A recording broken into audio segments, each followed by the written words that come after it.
नमस्कार किसान भाइयों आपके जो गेहूं हैं वो इस समय पर कटाई होने के बाद में जब आप उनका भंडारण करते हैं, जब उन्हें आप अपने घर पर रखते हैं तो उस समय पर आपको किन किन बातों का ध्यान रखना चाहिए जिससे आपके गेहूं के अंदर किसी भी प्रकार का घुन ना लगे।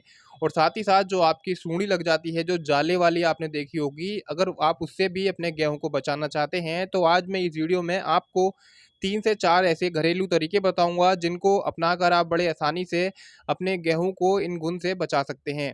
किसान भाइयों, आप डायरेक्ट केमिकल का या सेल्फास के जो पाउच आते हैं या जो दवाइयाँ मार्केट में मिलती हैं उनका भी इस्तेमाल कर सकते हैं, लेकिन ये जो दवाइयाँ होती हैं ये हमारी सेहत के लिए बहुत ही ज़्यादा हानिकारक होती हैं, जिनसे बड़ी बड़ी बीमारियां दोस्तों हमारे इंसानों को हो जाती हैं। तो इसीलिए आज हम इस वीडियो में केवल और केवल जो हमारे घरेलू ऐसे तरीके हैं उन्हीं के बारे में बात करने वाले हैं, जिनसे हमारे शरीर पर किसी भी प्रकार का नुकसान आपको देखने के लिए नहीं मिलता।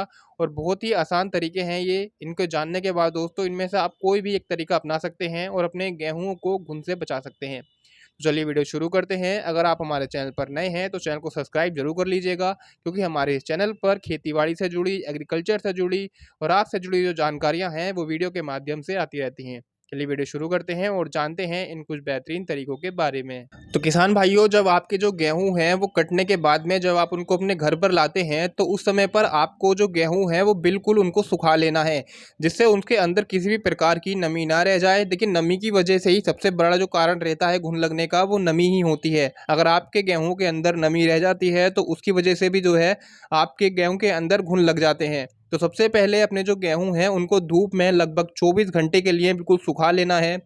सुखाने के बाद में उनको बिल्कुल ठंडा कर लेना है। अगर आप गरम-गरम गेहूँ को अपनी कुटिया में या कोई टंकी है जिसके अंदर आप गेहूँ स्टोर करते हैं, उसके अंदर अगर रखते हैं गरम गेहूँ को, तो गरम ठंडे की वजह से उसके अंदर नमी पैदा हो जाती है और नमी पैदा होने की वजह से आपके उसमें सूंडी भी लग सकती है और घुन भी लग सकते हैं। तो ध्यान रखें, गेहूँ को 24 घंटे सुखाने के बाद में उनको ठंडा भी करना उतना ही ज़रूरी है जितना धूप में सुखाना। दूसरी चीज़ जो आपको ध्यान रखनी है गेहूँ स्टोर करते समय, वो ये कि आपकी जो कुटिया है उसको भी अच्छे से साफ़ करने के बाद में उसको भी अच्छे से धूप लगा लीजिए।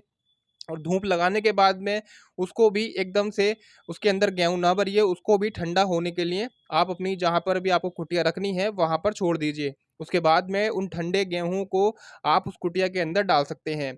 दूसरी चीज़ जो आपको ध्यान रखनी है वो ये, जो आपकी कुटिया है वो डायरेक्ट ज़मीन के संपर्क में ना रखी जाए। या तो आप कोई स्टैंड का प्रयोग कर सकते हैं जिसके ऊपर आप कुटिया रखें, या किसी ईंटों का भी आप जो चट्टा लगाकर आप उसके ऊपर जो अपनी कुटिया है या जिसके अंदर आप जो ड्राम है उसको आप स्टोर करेंगे, उसको थोड़ा ज़मीन से ऊपरी ऊंचाई पर रखें, जिससे आपकी ज़मीन से किसी प्रकार की नमी या सीलन दोस्तों ना लगे। तो ये हो गया दूसरा तरीका जो सावधानी आपको रखनी है। अब बात करते हैं कि किन तरीकों से आपके जो गेहूँ हैं वो बिल्कुल आपके गेहूँ में ना लगें, तो उसके लिए आपको क्या देसी तरीके अपनाने हैं।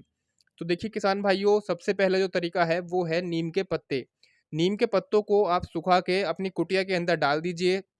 लगभग दोस्तों 3 से 4 किलो नीम के पत्ते को आपको ले लेना है। उनको सुखाने के बाद में आपको, जैसे आप गेहूं के कट्टे पलटते रहेंगे, उसी समय पर लगभग आधा आधा किलो पत्ते जो सूखे हुए होंगे हमारे, उनको डाल देना है और दोस्तों बिल्कुल छोड़ देना है। उसके बाद में सील पैक बिल्कुल अपनी टंकी को कर दीजिए। आपके जो गेहूं है वो बिल्कुल 4 से 5 सालों के लिए बिल्कुल सुरक्षित हो जाएंगे।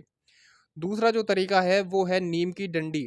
लेकिन नीम की डंडी जो होनी है वो बिल्कुल सूखी हुई डंडी ना लें। नीम की डंडी हल्की गीली होनी चाहिए। गीली का तात्पर्य ये है कि वो उसके अंदर थोड़ा नमी शेष होनी चाहिए। अगर आप जो डंडियां हैं वो लंबी लंबी डंडियों को आप अपने गेहूं के बीच में घुसा घुसा कर रख दीजिए। इससे भी आपके जो गेहूं हैं वो बिल्कुल सुरक्षित हो जाएंगे। जो तीसरा तरीका है वो भी, जो नीम की हमारी जो गोलियां आती हैं, अगर निवोलियां आपको मिल जाएं, इन निवोलियों को आपको सुखा लेना है। सुखा के इनको पीस लेना है, इनका पाउडर बना लेना है। पाउडर बनाने के बाद में अपने गेहूं के साथ में दोस्तों, जब आपने गेहूं को सुखाते हैं तो उस समय पर आपको आपके गेहूं के अंदर इसको मिला देना है अच्छे से, इस पाउडर को। दोस्तों मिलाने के बाद में आप अपनी कुटिया में भर सकते हैं और अपने गेहूं को घुन से बचा सकते हैं। ये 3 तरीके हैं जो बिल्कुल नीम के ही ज़रिए आप कर सकते हैं और बहुत ही ज़्यादा सुरक्षित कर सकते हैं।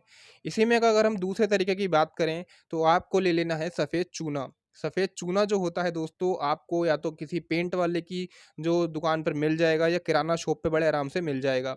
आपको जो बड़ा वाला जो चूना होता है, जो डले होते हैं, उनको बारीक कूट लेना है। कूटने के बाद में उनकी जो है पोटली बना लेनी है, छोटी छोटी पोटलियाँ बना लेनी है। लगभग आपका जो 1 किलो चूना होगा उसकी लगभग आप 10 पोटली बना लीजिए छोटी-छोटी। 10 पोटली बनाने के बाद में 1 कुंटल गेहूँ में 1 पोटली बड़े आराम से आप रख सकते हैं।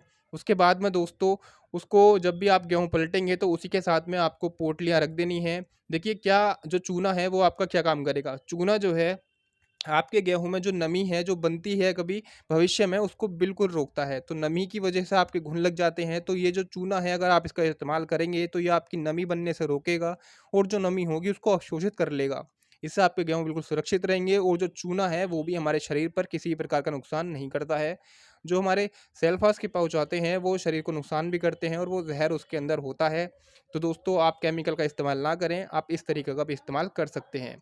तो ये जो तरीके मैंने आपको बताए ये बहुत ही शानदार तरीके हैं। इन तरीकों से आप अपने जो गेहूँ हैं उनको घुन पड़ने से बचा सकते हैं। तो वीडियो की जानकारी पसंद आई हो तो वीडियो को लाइक ज़रूर कर दीजिए और हमारे चैनल को सब्सक्राइब कर लीजिए।